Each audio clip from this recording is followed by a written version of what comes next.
A petición de nuestros seguidores, tocaremos este matracón de 3 mazos.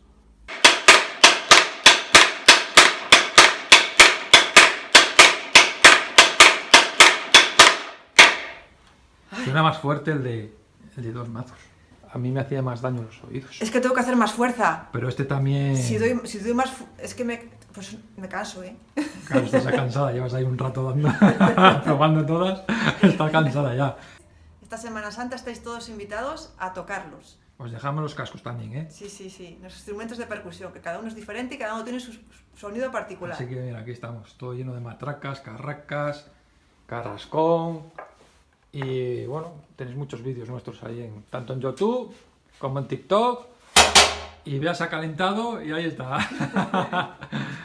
Bueno, chicos, venid a visitarnos, ¿eh? Y aquí como en vuestra casa. Venga, un beso.